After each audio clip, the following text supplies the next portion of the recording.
If you're a senior and you're thinking about camping, then this video is for you.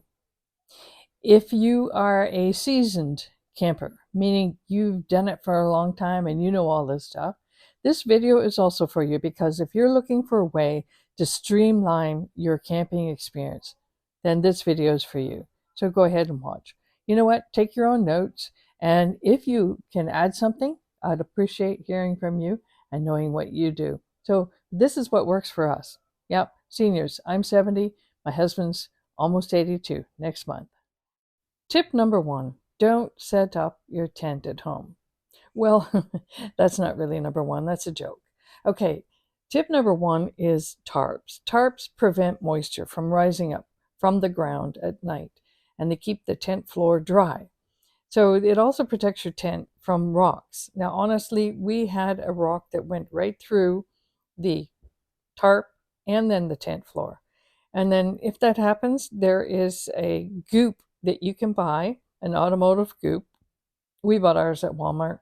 And you can apply it to whatever hole is on your tent floor and it seals it perfectly.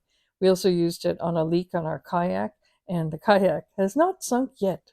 So this goop stuff works really, really well. Tip number two is tent lines. You know those lines, the guy wires that get put out so your tent can remain stable, especially during a wind? If you get a pool noodle and you split down the center of the pool noodle and you can attach them to those guy wires or the tent lines, that will help remind you that, hey, don't go here, you're going to trip and fall.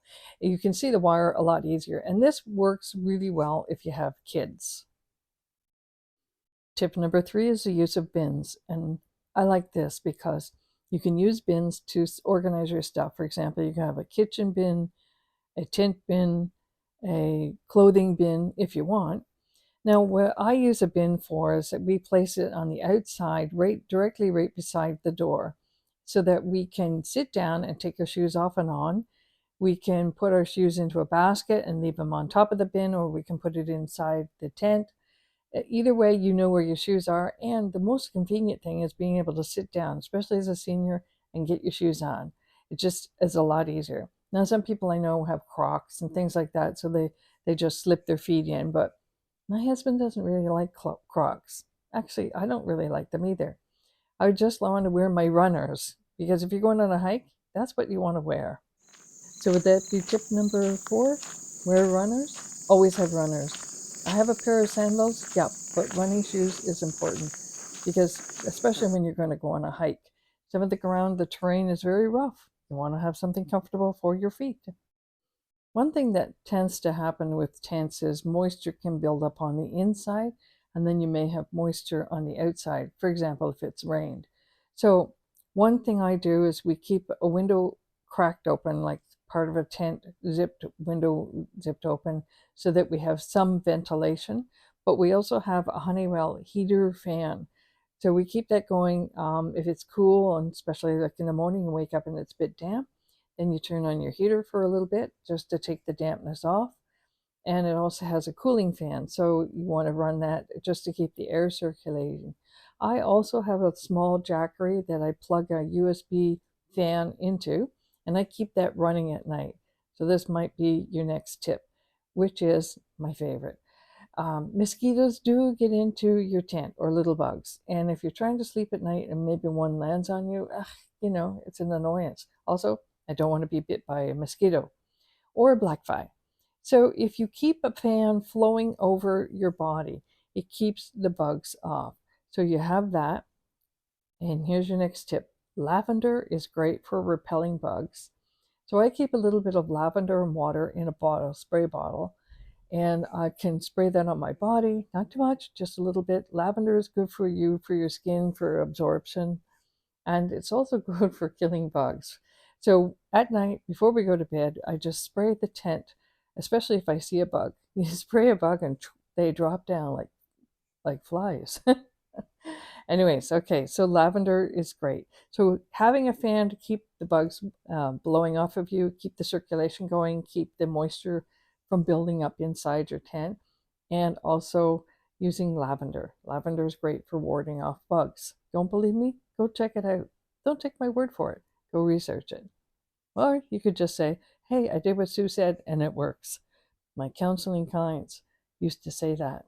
Now, the flooring of your tent floor. I have a foldable mat that we put out down on the floor, and I like that. I've tried different things. I used to do an indoor outdoor carpet, but I like this folding mat because it's very light. It's easy to pick up and shake off if I had to. If you actually had a leak in your tent, which we did last summer a couple of times, and the floor mat gets wet, it's easy to lift it up and let it dry. It dries very quickly. Um, and it also creates a sense of coziness to the whole setting. We have a couple trifold mattresses that we use. Now, if I'm sleeping in the back of the vehicle, which is usually the way I like to sleep, it fits well, and I can outfit some of this memory foam mattress to cover the whole cavity of the unit, the back of the Honda, in case Stanley wants to sleep with me. But often he likes to sleep in the tent area on the ground. That's his preference. So we use a trifold mattress there. And what I do is I like to insulate underneath the trifold mattress, even though it has a rubbery tight bottom to prevent any moisture from coming up. I still like to put something underneath the mattress. So I have used a piece of cardboard, a cardboard box that's opened up. You know, it's got these little air holes in the layers, and it helps insulate and it helps also wick away any moisture.